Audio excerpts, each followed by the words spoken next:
Hey, it's Bob Maunsell, Security Marketing Guru, and today I got a great friend of mine here, Dave Hill. And Dave Hill is a very talented human being. He is a real estate agent, a coach, a blogger, prospector, writing his first book, and he's going to tell you some really cool things that he does within his business that he's been doing half of his life. And people that are Smoking Security newsletter members know of Dave Hill because he has been featured a lot in my Smoking Security newsletter throughout the year. So, Dave, without any further ado, introduce yourself. All right. Yeah, my name's David Hill. I'm a Worcester guy, a good friend of Bob here. We both do CrossFit, which we're Smoke cigars. Smoke cigars, absolutely.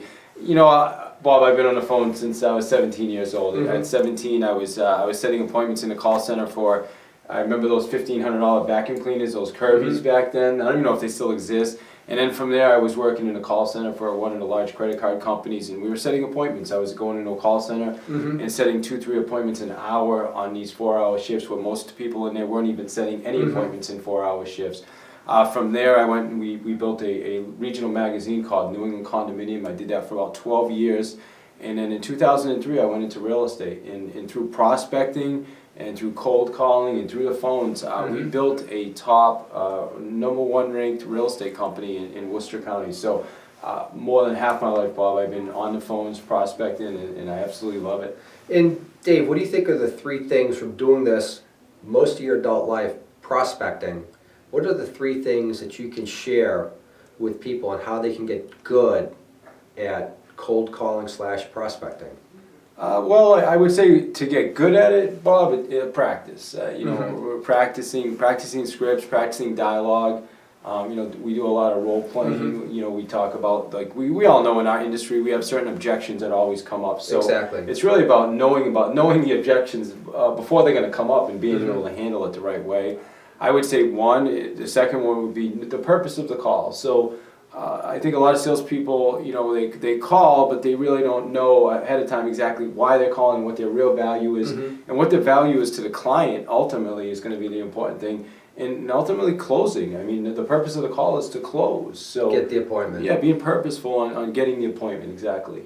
And so you broke it down to a couple of different things. You broke it down, number 1 was really connecting. Yeah. Getting a personal rapport, connecting with that person through the phone. And that's something that everybody really needs to get good at. Business owners, sales reps. How can you get people to KLT you, know, like, and trust you? By building up your rapport over the phone. Like Dave said, it takes time. And it takes courage, too, to be able to get on the phone and call people. And your second one was, qualifying that person, that prospect. Because, like, the worst thing that you want to do is spend your time with looky-loos, deadbeats and tire kickers, because they will just exhaust your sales life and drive you to the bar where you're going to be drinking. But unmotivated people, we've all had those people in our lives. So you really want to qualify the people. Qualification would be: do you need a security system upgrade? Do you have an analog security system in place? Would you like to upgrade it to the latest IP megapixel system? There's so many angles that you could use to qualify somebody in the security industry, that you could qualify them for a... And sometimes even making sure you're talking to the right person. Exactly. Qualifying. Exactly. This is somebody that can actually make the decision. That's a good point. Yeah. David, am I talking with you? Are you the right person that I should be talking with, or should I be talking with somebody else within your organization? Absolutely. So that's part of qualification as well. Exactly, and that comes down to, like, really having an innate skill, the ability to judge people. We talked earlier about, like, inflections and the tones, and just like, hey, is it a good time to talk? Or should I call you back later? And just knowing when to, like, maybe put this call off for later, or talking with people today on that too.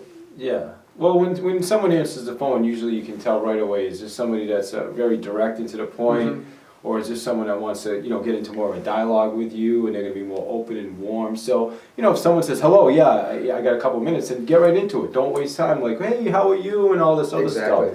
So just being aware of what's going on, tonality, pace, because ultimately we want to mirror and match the person on the other end. And I think that's something that takes practice as well. And that's a good point too, because like what Dave was just talking about, like mirroring, pacing, breathing, that really comes down to like NLP.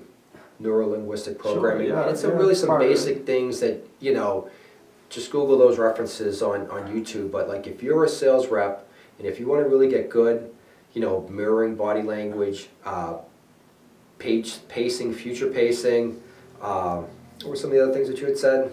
Mirror and matching, pacing, using tonality, using the same words. If someone says, "Oh, that's awesome," and then use that word back. Don't say, "Oh, that's really great," because you kind of break rapport. Things like that. Just kind of being aware, because ultimately you got to make it about the person on the other end. And people just like you had that really cool acronym earlier. I forget what it was, KILT or something like that. Oh, no, like and trust. Yeah, that was KLT. really cool. And that's the reality is people like people that are like them. People trust people that are like them. That's right. So that's why that's so important. And that's so important too, because like a couple of things that I'd like to loop back on too is when we were rehearsing this in my office, Dave and I, we were talking like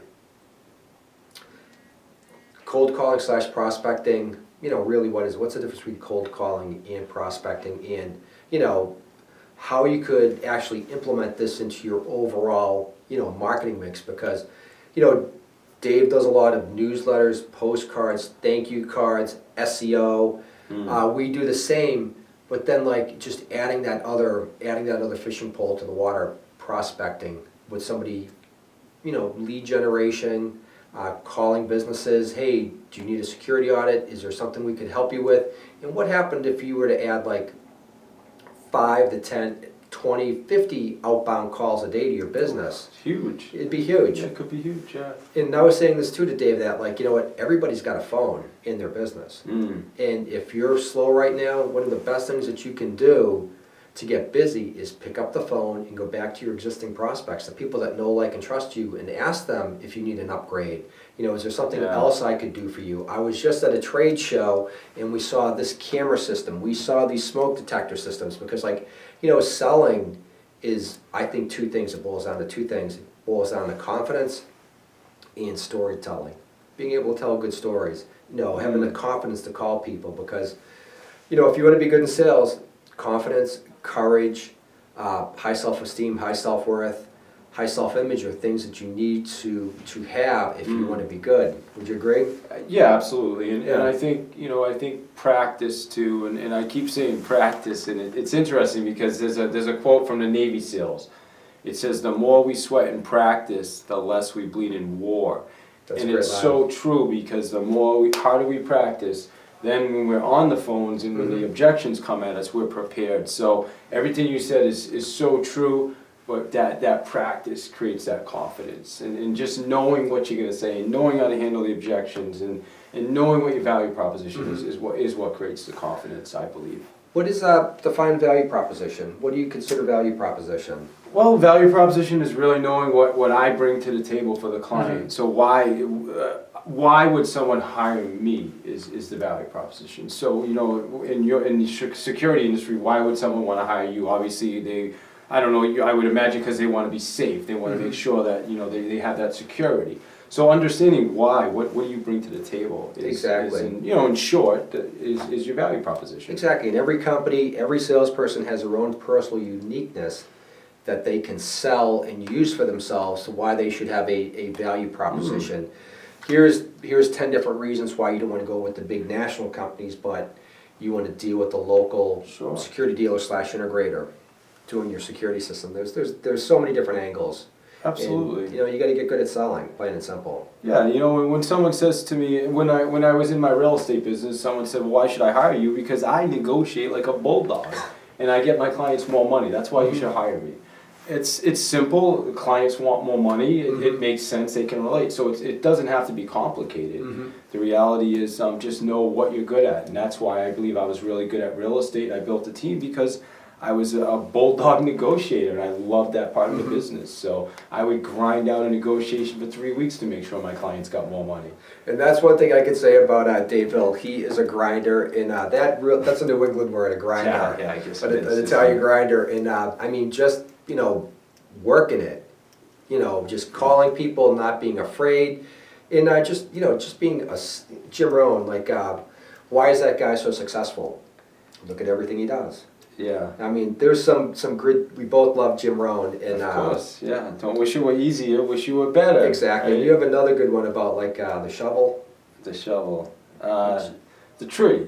Is it the No, tree? no. If you don't like where you are, move. You're Exactly. Not a If you don't tree, like where you are, move. So, yeah. So the reality, Bob, is just we got to get out there. We got to get good at this stuff, practice, and the only way it happens is with action. And what you said earlier, the reality is we're not telling people to stop doing what they're doing. What I'm telling people in my book is you need to add this. We all have one of these things. The cell phone, but how many of us are using it as a phone? I mean, seriously, we're doing text, we're doing email. So start using this to complement what you're doing now, and that's what we're teaching people how to do right now. Yeah, it's a sales tool. It's Absolutely. it's a weapon for making sales. Absolutely. Awesome. And what I'd like to do, like if you have any objections, if you get stuck, cold calling, prospecting, if you get hung up, you're getting objections all the time that you can't understand or you can't overcome, shoot me back an email, and Dave and I would love to answer that. Yeah. And we'll maybe take this up on a couple of other series. That would be fun. I'd love to deal with some of the objections, because what we're realizing is no matter what industry you're in, prospecting and cold calling is the same. The difference is going to be the objections we deal with. So Exactly. we'd love to handle some of your objections. Cool, awesome. Thank you, man. Appreciate Awesome, it. good. Talk with you, Dave, and have cigars Friday night. Yes, sir. I'm ready. Yeah, exactly, me too. I'm always ready for a stogie. All right. Now, let's go smoke your competition. Bob Maunsell, the Security Marketing Guru. All right. Thanks, so. Got David Hill. Thank you, guys.